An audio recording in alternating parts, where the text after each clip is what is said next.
aga, ako galis masmastan. Taga-sipak ko, kag ako limaner sa sini nga semana.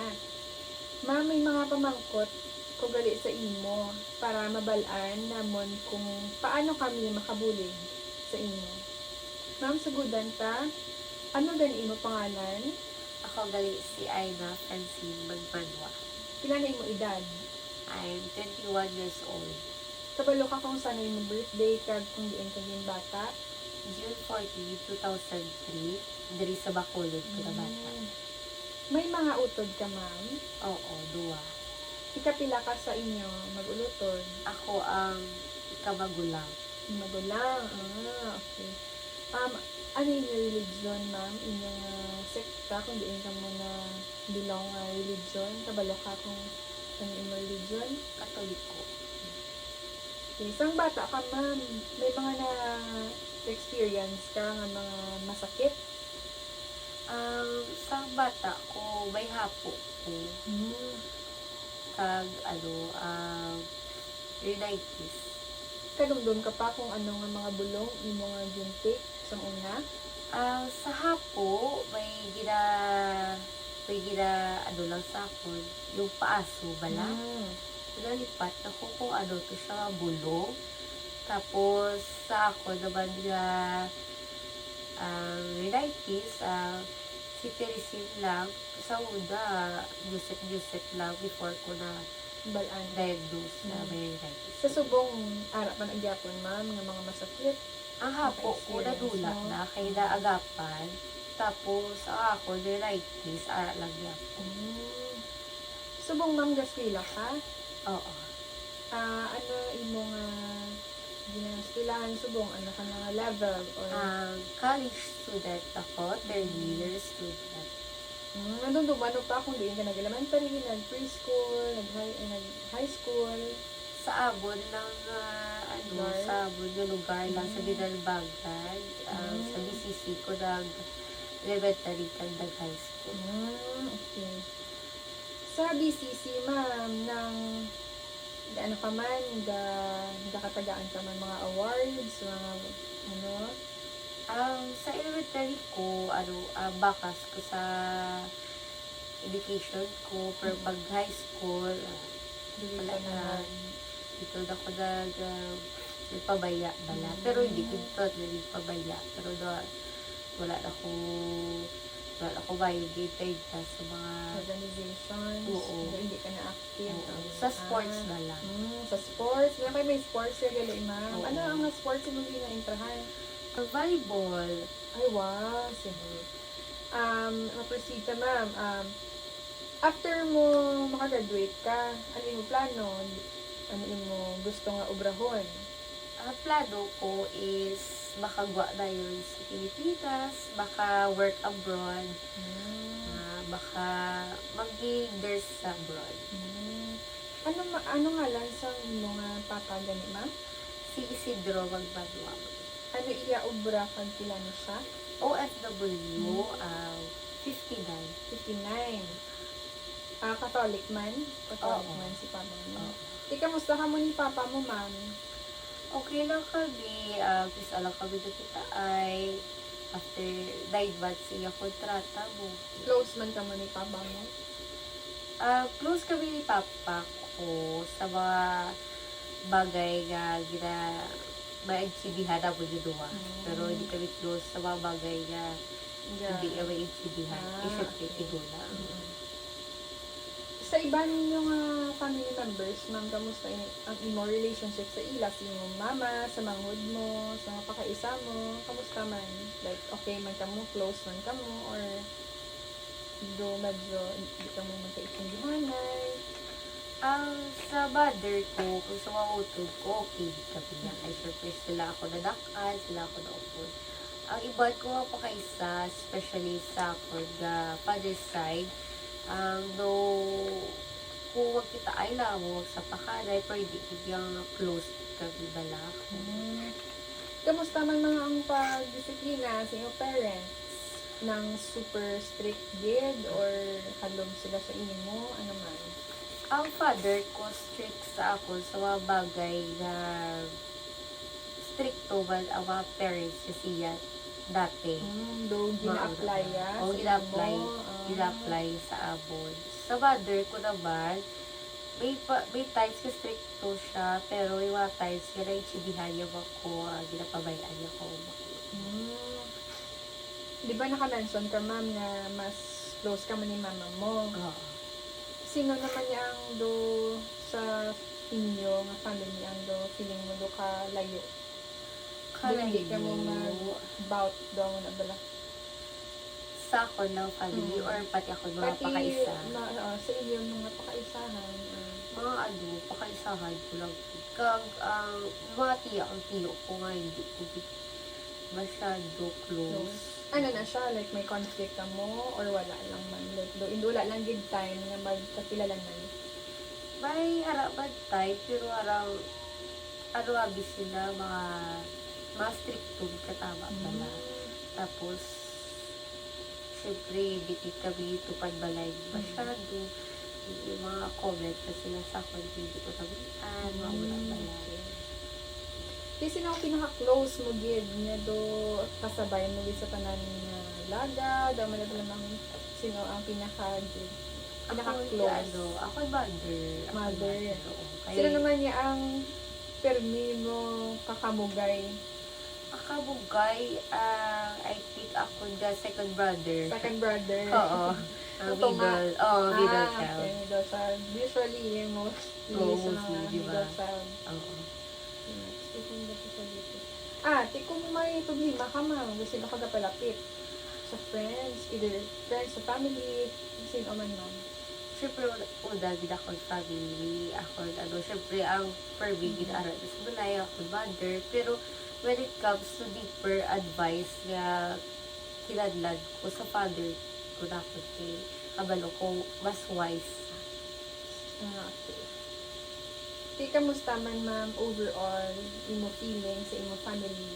Like, dong mag-an man, bugat, ano? Happy ko sa family ko sa buong mag-an man ako ng relationship sila. Yung mga part man sa family ko, hindi madami, pero gina-lesson ko na lang ang paghalubilo sa ila. Yung mga parts sa mga family ko. Ano nga mga childhood memories, ma'am, ang pinaka nagtatakid sa imo nga hindi mo gid na malipatan? Mga childhood memories in a good way. Mga happy thoughts kag mga unhappy thoughts. Sini ko pag-birthday ko, 7th birthday, sadya dito kay dito ang pinakagarbo ko nga birthday. Wow. Dito pinakagarbo ko nga birthday. Birthday ko to yung Tinkerbell pa. Kulang na lang ipalupad ko nila. Oo. Ano pa diba? Ang mga bad thoughts ko naman. Ang unhappy thoughts. Wala man traumatizing events. May ara, pero wala din siya nag-develop din kay agapan ba na yun. May mga times nga ang pinakalala is atong nag-away ang mother ko and father ko. Then nag-try ko maglayas. Then dala ko to ako the second brother kay siya palang tong ara. Tapos dinala ko siya. Tapos nadakpad kami. Like, kung sila yan, ipilit kung sila yung malayas. Kung malayas kami na duwa. Nag-abot tayo na kami nagtutukay kami o kutsilyo. Sa that time, ang naglagas sabon is ang mother. So, nagtutukay kang kutsilyo ng mother mo? Oo. Like, nagtutukan ko sila kutsilyo. Tapos sabi ko, hindi ka mo palapit sa malakad ka. Malakad ka. Kamusta man, ma'am, childhood experience mo overall na i-compare mo siya bala subong, anong mas bugat, anong mas bagaan mo?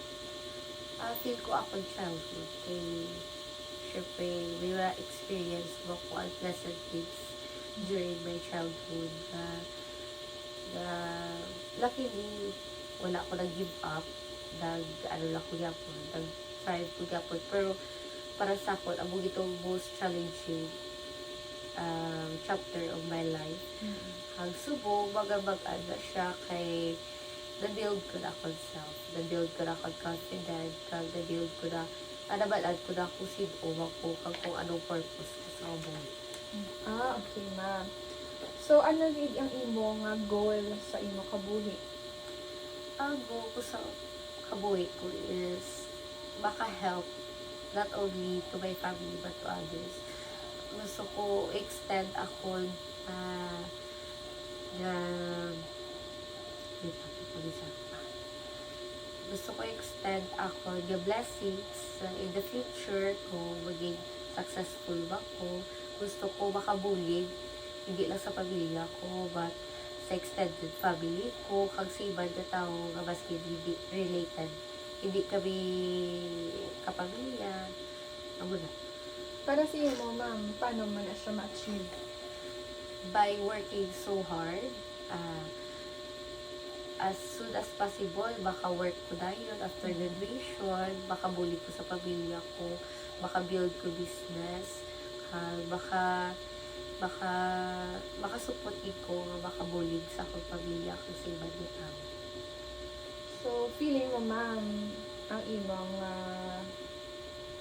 imong mindset do ginaput mo man into work sa sini, feeling mo do ang imo bala may ga-align man sa imo nga work ang ginabuhat? I'll say 80% sa vibe yung ginatig ko is gina-work ko man. Especially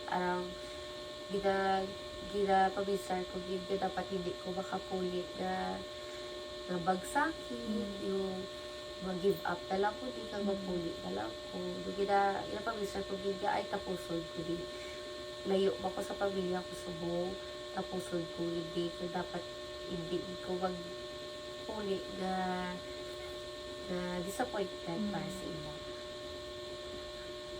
So, anong gina-expect mo, ma'am? Kag mga gina-hope mo sa future? Gina-hope ko sa future ko is maging successful, of course. Gina-hope ko na kaluyan, gaan ko ni Lord sa path na para sa ako na maayo man, na ikasip man sa ako sa family ko. Ano yung, ma'am, ang mga ginapaminsar mo nga mga, wala tamang ginapangabay, pero syempre hindi gid madula ang mga hardships and difficulties. Anong gina-anticipate mo nga mga difficulties sa future na possible na matabo? Masakit ko before ko makabulig sa pamilya ko. Kay masakit ko dito dati ako. Mahina ako na immune system. Nasig ko baga masakit mabuday syempre nursing ko ako pag ko na pero wala ko maging napangabay pero tadi gaan ko ni Lord sa mabas ko kalawasan immunity para maka-proceed ko. Ano naman yung, ma'am, ang imo, kamusta ka subong? Na feel mo physically, emotionally, overall well-being, kamusta man ka? Physically, medyo nakapoy. Syempre, third year na, sunod-sunod ang klase, sunod-sunod ang duties, sunod-sunod ang responsibilities, ang pressure sa education. Pero emotionally, ginatry ko din na mag-think positive. Although may mga ups and downs po sometimes, pero never di ko nag-give up. Kay kabalo ang Ginoo. May mga tao pa nga na support sa ako, na pati, na matapos ko. Hey, ma'am, now na-share mo na tanan, si kamusta man, or ano man imo nga na-feel subong kay gina-interview ta ka, Kag na-share mo gid ang imo kabuhi sa akon. Ano man imo na feel? Na-feel ko kid nga sincere ka mo sa pagbulig sa akong simptoma kag kung ano mabulig ko sa ako. Nagpasalamat gid ko kag na actually amo gid ang kinahanglan ko sa mga tao nga Automatic. mamangkot o mabati sa akon, kabati sa akon nga storya sa akon side kag wala ko nila ginajudge. Kay ma'am, salamat gid sa pag-share sa imo mga sa pagsabat sa mga pamangkot namon kag sa pag-share man sa imo nga sa imo nga kabuhi sa amin.